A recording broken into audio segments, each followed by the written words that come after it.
Hello everyone, मेरा नाम महावीर है और बाय प्रोफेशन मैं एक आर्किटेक्ट हूँ। अगर आप आर्किटेक्चर सॉफ्टवेयर को मास्टर करना चाहते हैं तो आप बिल्कुल सही जगह पर आए हो। इस चैनल पर मैं आपके साथ शेयर करूंगा रेविट, बीम टूल्स और अलग अलग सॉफ्टवेयर की डिटेल्ड वीडियोस और प्रैक्टिकल टिप्स। तो अगर आप भी अपने स्किल्स अपग्रेड करना चाहते हैं तो चलिए आज के वीडियो से शुरुआत करते हैं।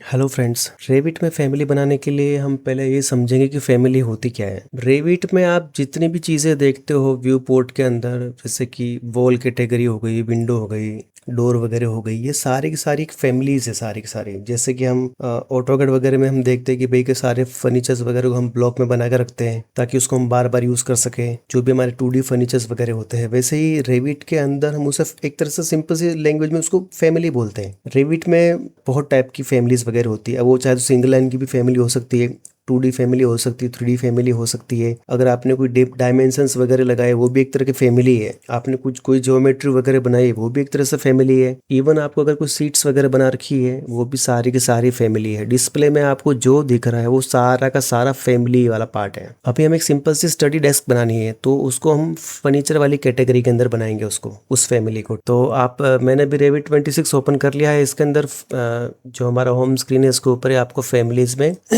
अभी जो मैं फैमिली बना रहा हूँ उसमें मैं मैट्रिक डिसिप्लिन यूज़ कर रहा हूँ। तो आपको मैट्रिक के अंदर फर्नीचर, मैट्रिक फर्नीचर, ओके, तो ये रहा मैट्रिक फर्नीचर। आपको यहाँ से इसको ओपन कर लेना है। तो मैट्रिक फर्नीचर ओपन करने के बाद दो डैश लाइन नज़र आ रही है, ये आपकी रेफरेंस प्लेन्स है। अब आप सिंपल सा भी ये समझ लो कि ये आपका एक सेंटर पॉइंट है। ये जहाँ पर आपके दो लाइनें आप कट कर रही है ये आपका सेंटर पॉइंट है, ठीक है। तो आप यहाँ अगर फर्नीचर बनाओगे ना बीच में, तो आप जब भी आप कोई फर्नीचर प्रोजेक्ट में प्लेस करोगे तो वो सेंटर वाला पॉइंट पकड़ के प्लेस कर देगा। तो मैक्सिमम ट्राई करो जब आप सिंगल सिंगल फैमिली बनाते हो, चाहे वो चेयर हो, चाहे वो आपका डेस्क हो, चाहे वो आपका सोफा हो, तो ट्राई करो कि आप सेंटर में रख के उसको बनाओ। तो चलिए एक बार मैं रेफरेंस प्लेन क्या करता है कि रेफरेंस प्लेन के साथ में हम जो फर्नीचर की बाउंड्री होती है, 2D बाउंड्री को हम उसको अलाइन करके लॉक कर देते हैं। जो मैं अभी स्टडी डेस्क बनाऊंगा वो हमारा एक रेक्टेंगल होगा, तो उसके लिए मैं रेफरेंस प्लेन बना लेता हूँ। पहले रेफरेंस प्लेन बनाने के लिए इनको आप सिलेक्ट करके क्रिएट सिमिलर वाला टूल यूज कर सकते हो। एक रेफरेंस प्लेन ने ऐसे बनाया, वर्टिकल लाइन्स 2 यहाँ बनाई,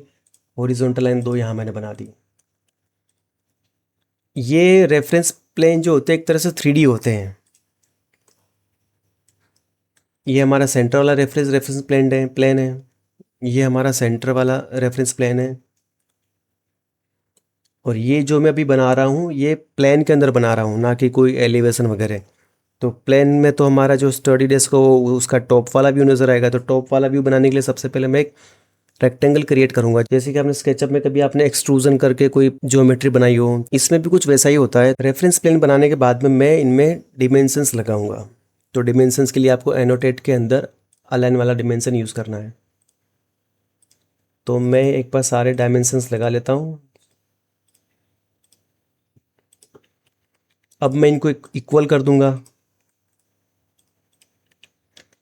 अब इनके ऊपर मैं ओवरऑल विड्थ का भी डिमेंशंस लगाऊंगा। अब आप देखो कि जैसे जैसे इक्वल करने का फ़ायदा ये हुआ है कि जब सेंटर का जो विड्थ और लेंथ बढ़ेगा वो इक्वली डिवाइड हो जाएगा सेंटर के थ्रू। आपको मैं एग्जांपल के साथ में दिखाता हूँ। इनको मैं मूव कर देता हूँ तो आप देखोगे इक्वली ये मूव हो रहा है। दोनों के दोनों साइड के जो रेफरेंस प्लेन है वो साथ में मूव हो रहे हैं।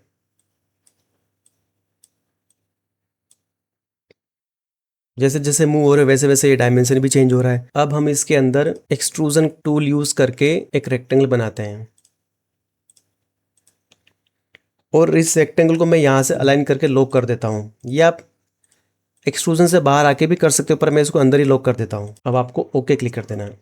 अब आप जैसे देखोगे, आप जैसे जैसे मूव करोगे रेफरेंस प्लेन को, साथ साथ में आपका जो ज्योमेट्री बनाया आपने ये भी मूव करेगा। ये एक्चुअली उसके साथ में चिपक गया है। तो ये अभी हमारा टॉप व्यू है। तो अभी हम इसका फ्रंट व्यू देखेंगे। फ्रंट व्यू देखेंगे तो ये इसका जो थिकनेस अभी दिखा रहा है आपको, ये 250 है। बाकी 250 तो होगा नहीं, हमें इसका सिर्फ 50 mm का थिकनेस लेना है। तो इसको हम बाहर से भी ये ट्राइंगुलर वाले पॉइंट्स पकड़ के इनका थिकनेस वगैरह चेंज कर सकते हैं। इस पे सिंगल क्लिक करके एक बार मैं टैप दबाऊंगा। जैसे मैंने टैप दबाया तो उसने सिंगल लाइन सिलेक्ट कर ली है। तो ये इसका टेम्परेरी डायमेंशन आ गया। इसके अंदर मैं 50 लिख देता हूँ। तो ये थिकनेस हमारा इसका भी 50 हो गया। अभी जो हमने जो रेफरेंस प्लेन बनाए थे वो हमारे प्लेन में थे। अब मैं फ्रंट एलिवेशन में भी रेफरेंस प्लेन बनाऊंगा। उसके लिए आप चाहो तो शॉर्टकट कमांड RP यूज कर सकते हो, RP, या फिर आप क्रिएट में जाके भी कमांड यूज कर सकते हो, टूल यूज कर सकते हो।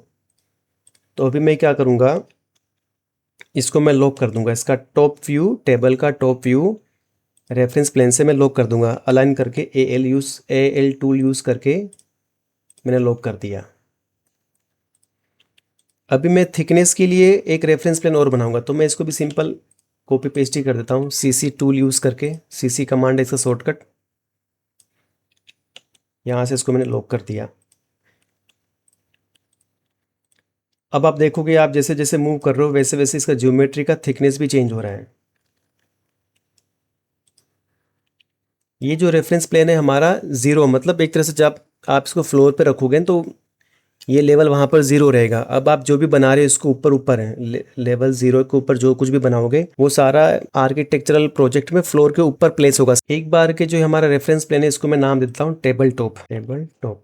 अब टेबल टॉप की जो थिकनेस है मुझे 50 रखनी है, तो मैं इस रेफरेंस प्लेन पे सिलेक्ट करूंगा, तो यहाँ पर 100 को मैं 50 कर देता हूँ। अब मैं यहाँ से डायमेंशन लगाऊंगा। आप जैसे डायमेंशन लगाओगे तो ये रेफरेंस लेवल को सिलेक्ट कर रहा है, तो आपको कीबोर्ड से टैब यूज़ करके ग्रीन कलर का रेफरेंस प्लेन यूज़ करना है। एक डायमेंशन हम लगाएंगे टेबल की थिकनेस के लिए। अब आप जैसे जैसे आप देखोगे, जैसे जैसे आप ये रेफरेंस प्लेन मूव कर रहे हो तो इसका थिकनेस बढ़ रहा है। मैं चाहता हूँ कि भाई इसका डायमेंशन 50, इसका जो थिकनेस है वो 50 फिक्स हो जाए। अब जब भी टेबल ऊपर मूव करो तो उसका 50 से चेंज ना हो, तो ये जो 50 डायमेंशन को मैं यहाँ से लॉक कर दूंगा। अब आप जैसे जैसे ऊपर मूव करोगे तो आपका 50 थिकनेस उसका फिक्स हो गया है। आप इसको चाहो एक बार 3D में देख सकते हो। 3D के लिए सबसे ऊपर मेरा ये शॉर्टकट बना हुआ है डिफॉल्ट 3D व्यू का, इसके ऊपर जैसे आप क्लिक करोगे तो आपको पूरा 3D बन गया। इसका एक बार मैं वापस फ्रंट एलिवेशन ओपन कर लेता हूँ। अब मैं इसके अंदर टेबल के लेग लगाऊंगा। टेबल के लेग लगाने के लिए मैं वो सेम टूल यूज करूंगा एक्सट्रूजन वाला। तो मैं एक रेक्टेंगल बना लेता हूँ चारों तरफ। इसको मैं ले लेता हूँ 80, मतलब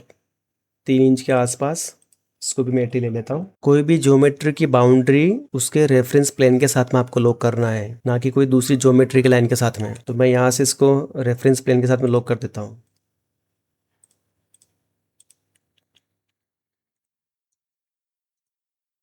अब आप देखोगे जैसे जैसे इसको मैं मूव कर रहा हूँ वैसे वैसे लेग भी मूव हो रहा है। मैंने लेग को डायमेंशन दे दिया है और इसको डायमेंशन को मैं लॉक कर दूंगा, ताकि ये जब भी साइज बढ़े ना डेस्क का, तो ये लेग का साइज तो 80 ही रहेगा इसके अंदर। तो मैं लेग विद डायमेंशंस मैं यहाँ से इसको मिरर कर देता हूँ। मिरर के लिए मैं कमांड यूज़ करूँगा, या फिर आप यहाँ से सिलेक्ट कर सकते हो। अब आप इसका फ्रंट एलिवेशन देख लीजिए। फ्रंट एलिवेशन में इसका जो लेग स्टार्ट हो रहा है उसको भी हम बॉटम वाले रेफरेंस प्लेन से अलाइन करके लॉक कर देंगे। अब इसमें दिक्कत यार, इसमें है तो 4 लेग पर वो हमें नजर नहीं आ रहे। तो कई बार मैं क्या करता हूँ, इसको मैं 3D में ही लॉक कर देता हूँ। तो एक बार 3D ओपन करके देखोगे तो आप इसमें मैक्सिमम सारे टूल्स आप 3D में भी यूज कर सकते हो। ये नहीं कि आपको 2D में जाके बनाना पड़ रहा बार बार। इसको मैंने लॉक कर दिया यहाँ से।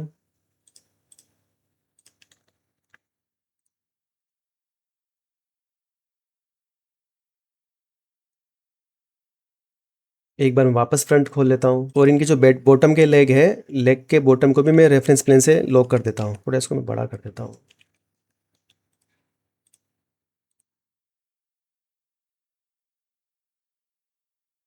अब इनके पीछे वाले लेग को भी मैं लॉक कर देता हूँ।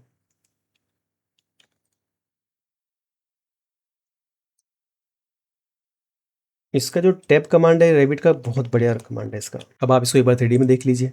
तो इसमें टेबल टॉप विद 4 लेग इसमें मैंने बना दिए हैं। अब हम इसमें पैरामीटर क्रिएट करेंगे, ताकि जब भी आप मान लो कि ये जो 1720 लिखा है ये आपका टेबल का लेंथ है और ये आपका विड्थ है, तो आप यहाँ से तो उसको एडिट करोगे नहीं। पैरामीटर आप जब इसके बाय डिफॉल्ट पैरामीटर देखोगे आप प्रॉपर्टीज में जाके यहाँ पर फैमिली टाइप्स में, तो यहाँ अभी कोई भी पैरामीटर्स में नहीं बना हुआ है। तो अब इसमें मुझे पैरामीटर बनाना है, जैसे कि एक तो लेंथ हो गया, एक हो गया विड्थ हो गया, एक हो गया हाइट, ताकि जैसे जैसे मैं पैरामीटर में एडिट करूँ, इसके टाइप पैरामीटर में एडिट करूँ, ये टेबल भी उस हिसाब से चेंज हो जाए, इसका जो भी वैल्यूज होगी। तो उसके लिए जैसे कि ये जो 1720 लिखा हुआ है इसको मैं इसकी लेंथ मान के इसमें मैं एक पैरामीटर अटैच कर देता हूँ। तो उसके लिए पहले क्रिएट तो करना पड़ेगा। आप जैसे ही 7020 को क्लिक करोगे तो यहाँ पर आपका एक लेबल डायमेंशन वाला डायलॉग बॉक्स आपको नजर आएगा इसके अंदर। तो यहाँ साइड में कुछ कैलसी जैसा दिख रहा होगा, इसके ऊपर आप जैसे क्लिक करोगे क्रिएट पैरामीटर का ऑप्शन आ रहा है। तो यहाँ से मैं फैमिली के अंदर एक पैरामीटर बना रहा हूँ, तो मैं इसको दे देता हूँ लेंथ। अभी मैं इसको टाइप पैरामीटर में ही रख रहा हूँ और जो डायमेंशन है ग्रुप पैरामीटर अंडर उसको मैं डायमेंशन ही रख रहा हूँ और मैं सिर्फ इसको ओके कर देता हूँ। तो अब आप इसके अंदर आप डायमेंशन में एडिट कर सकते हो। जैसे कि मेरा जो 6 फुट का टेबल मतलब 1800 मैं प्रेस करूंगा तो ये टेबल का विड्थ, सॉरी टेबल का लेंथ आपका टेबल का लेंथ आपका 1800 हो गया है। अब वैसे ही टेबल का विड्थ मुझे 1200 चाहिए। अब आपने जो डायमेंशन लगाया आपको यहाँ से एडिट करके टेबल का साइज चेंज नहीं कर सकते, तो इसके लिए आपको डायमेंशन पे क्लिक करना है, यहाँ से एक नया पैरामीटर क्रिएट करना है। इसको मैं दे देता हूँ विड्थ। अब इस विड्थ में मैं जैसे कि लिख दूँ 900 है, तो ये डायमेंशन क्या कर रहा है, रेफरेंस प्लेन को शिफ्ट कर रहा है, मूव कर रहा है, और उसके साथ साथ में हमने जो ज्योमेट्री बनाई है टेबल की उसको लॉक कर रखी है। तो रेफरेंस प्लेन के साथ साथ में आपकी ज्योमेट्री की जो बाउंड्री है वो भी मूव हो रही है। तो इसको मैं 1200 रख लेता हूँ। तो जैसे दो पैरामीटर मैंने यहाँ पर बनाए, एक लेंथ का और एक विड्थ का। अगर आपको इनको देखना है तो प्रॉपर्टीज में आपको यहाँ से देख सकते हो। प्रॉपर्टीज के अंदर फैमिली टाइप्स के अंदर जाओगे तो ये देखोगे आप डायमेंशन के अंदर लेंथ और विड्थ के दो पैरामीटर मैंने बना दिए हैं। अब मुझे हाइट का पैरामीटर बना, तो हाइट तो हमें उसके लिए फ्रंट एलिवेशन में जाना पड़ेगा। आप इन चारों में से किसी भी एलिवेशन में जाके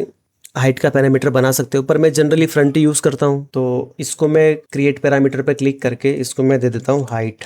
अब जैसे मैं इसका हाइट ले लेता हूँ 850 या फिर 750 ले लेता हूँ, तो इसका हाइट हो गया 2.5 फीट के आसपास। और इसकी जो थिकनेस है 50 mm वाली, उसको मैंने लॉक कर रखी। इसके ऊपर मैं कोई पैरामीटर नहीं लगा रहा हूँ। मैं चाहता हूँ कि जितनी भी बार आप टेबल की साइज चेंज करो, इसका लेग और इसका टेबल टॉप का थिकनेस और विड्थ सेम रहे। मैं सिर्फ इसकी टेबल टॉप की लेंथ और विड्थ चेंज कर रहा हूँ और इसकी हाइट चेंज कर सकता हूँ बस। आप इसके बाद 3D में देख लीजिए। तो ये सिंपल सा डेस्क है। आप चाहो तो बहुत कॉम्प्लिकेटेड डेस्क भी बना सकते हो, राउंड में थोड़े एजेस वगैरह कर्व भी कर सकते हो, बट अब ये मैंने सिंपल सा बनाया हुआ ताकि आपका एटलीस्ट बेसिक तो क्लियर हो जाए। आप काफ़ी चीज़ें 3D में भी बना सकते हो, मतलब 3D में भी लॉक वगैरह कर सकते हो, पर 3D में पता है कि इसमें रेफरेंस प्लेन वगैरह नज़र नहीं आ रहे हैं। आपका इसका जो 0 लेवल वाला रेफरेंस प्लेन है वो भी नज़र नहीं आ रहा है। इसीलिए हम पैरामीटर लगाने के लिए सारे एलिवेशन वगैरह और रेफरेंस लेवल जो इसका है फ्लोर प्लान के अंदर उसको यूज़ करते हैं। टेबल के टॉप में मटेरियल ऐड करने के लिए टेबल के टॉप को एक बार मैं सिलेक्ट कर लेता हूँ। मटेरियल पैरामीटर के अंदर से मैं एक नया मटेरियल में बना लेता हूँ, क्रिएट न्यू मटेरियल। तो इसको मैं नाम दे देता हूँ वुड बेज कलर। अब इसके अंदर मुझे एसेट ब्राउजर से मटेरियल ढूंढ के इसमें अप्लाई करना है, क्योंकि बाय डिफ़ॉल्ट जब आप कुछ नया मटेरियल क्रिएट करते हो उसमें कोई भी मटेरियल आता नहीं है। तो वुड ब्रिज के अंदर एसेट ब्राउजर के अंदर से मुझे यहाँ से वुड सर्च करना है। इसमें मैं ले लेता हूँ बेज कलर का जो लिखा आ रहा है, इसको मैं कर देता हूँ जो लेफ्ट और राइट में जो एरो आ रहा है इसको आप क्लिक करके इनको बाय डिफ़ॉल्ट जो मटेरियल आया है उसको आप रिप्लेस कर सकते हो। जैसे क्लिक करोगे पीछे जो इसका प्रॉपर्टी वाला सीन दिख रहा है वो ऑटोमेटिकली चेंज हो जाएगा। ओके करने के बाद आप देखोगे ये दिख तो अभी भी वाइट रहा है, मटेरियल गया कहाँ। इसका जो विजुअल स्टाइल है वो अभी हिडन लाइन के अंदर है, हमें इसको टेक्सचर में कन्वर्ट करना है। आप जैसे टेक्सचर पे क्लिक करोगे तो ये ऊपर वाला टेबल टॉप का मटेरियल वुड फिनिश में आ गया है। अब मैं चाहता हूँ कि जो नीचे की 4 लेग है उसका मटेरियल थोड़ा दूसरा वुड आ जाए, तो उसके लिए हम सेम प्रोसेस फॉलो करेंगे। मटेरियल के अंदर एक नया मटेरियल क्रिएट कर देता हूँ, उसमें नया मटेरियल क्रिएट करने के बाद इसको रीनेम कर देता हूँ वुड डार्क। अब इसके अंदर मैं एसेट ब्राउजर से एक मटेरियल अप्लाई कर देता हूँ, वुड के अंदर ही अप्लाई कर देता हूँ। कौन सा वुड है इसके अंदर, दूसरा कोई। ओके वुड में सिर्फ बिर्च है, तो इसी में आपको अपीयरेंस लाइब्रेरी के अंदर जाना है। इसमें वुड के अंदर थोड़ा डार्क तो ये लग रहा है बाम्बू डार्क, इसको मैं यहाँ से रिप्लेस कर देता हूँ एंड यहाँ से क्लोज एंड यहाँ से ओके। अब आप देखोगे ये जो टेबल का टॉप जो हमारा वुड बिर्च कलर वाला टेक्सचर आ गया है और इसमें थोड़ा डार्क वुड वाला टेक्सचर आ गया है। तो इसमें सारा खेल होता है पैरामीटर का। आप पैरामीटर कैसे बनाते हो, पैरामीटर में भी आप क्या अप्लाई करते हो, मटेरियल अप्लाई कर रहे हो कि आप डायमेंशंस वगैरह अप्लाई कर रहे हो। तो आप देख सकते हो टेबल बन चुका है हमारा। अब इसका जो पैरामीटर्स वगैरह है आप प्रॉपर्टी में जाके फैमिली टाइप के अंदर पैरामीटर देख सकते हो, हाइट लेंथ और विड्थ वाला। अब आप जब यहाँ से एडिट करोगे ना डायमेंशंस वगैरह कुछ भी, तो वो बाहर भी अपडेट हो जाएगा। हाइट अगर आप मान लो यहाँ से 900 करते हो, ओके कर दोगे and then just go to front, तो आप देखोगे हाइट इसका 900 हो गया है। इसको मैं यहाँ से 750 कर सकता हूँ। तो ये हमारा टेबल रेडी हो गया है। टेबल तो हमारा बन गया। अब इसे मैं किसी प्रोजेक्ट में लोड कर देता हूँ। उसके लिए सबसे पहले मैं इसको सेव कर लेता हूँ। इसको मैं डेस्क नाम से सेव कर देता हूँ और मैं इसके होम पेज पर जाके नया प्रोजेक्ट बना लेता हूँ टेम्पलेट फाइल से मेट्रिक यूनिट्स में। अब इसमें काफ़ी सारी फालतू वाली टैब्स खुली पड़ी है, तो एक बार मैं यहाँ से क्लोज कर देता हूँ। जो भी इनएक्टिव है उसको मैं क्लोज कर देता हूँ। ये जो हमारा भी नया प्रोजेक्ट खुल गया है, मैं वापस 3D में चला जाता हूँ और यहाँ से इसको लोड इनटू प्रोजेक्ट कर देता हूँ, तो डायरेक्टली इसको यहाँ पर लोड कर देगा। इसका विजुअल स्टाइल आप टेक्सचर कर दीजिए और आप इसको एक बार 3D में देख लीजिए। ये आपका टेबल यहाँ पर हमने प्लेस कर दिया है। इसको आप वापस क्रिएट सिमिलर करोगे तो अब आप देख लो ना, जो ये क्रॉस हेयर जो आ रहा है इसका, ये टेबल के सेंटर में क्यों आ रहा है? क्योंकि हमने टेबल जो हमने बनाया वो हमारे जो रेफरेंस प्लेन थे ना, एक वर्टिकल और हॉरिजॉन्टल, उसके सेंटर में बनाया, इसीलिए पॉइंट यहाँ से पकड़ रहा है। अब इसको आप मल्टीपल कितनी भी जगह आप कॉपी पेस्ट कर सकते हो। तो इस तरह से हमने आज सीख लिया कि एक फैमिली कैसे बनाते हैं और उस फैमिली को नए प्रोजेक्ट में लोड कैसे करते हैं। आज के लिए बस इतना ही। अगर आपको कोई स्पेसिफिक डाउट है या आप चाहते हैं कि मैं किसी स्पेसिफिक टॉपिक पर वीडियो बनाऊं तो नीचे कमेंट्स में जरूर बताना। I will definitely reply. Don't forget to subscribe और मिलते हैं अगले वीडियो में।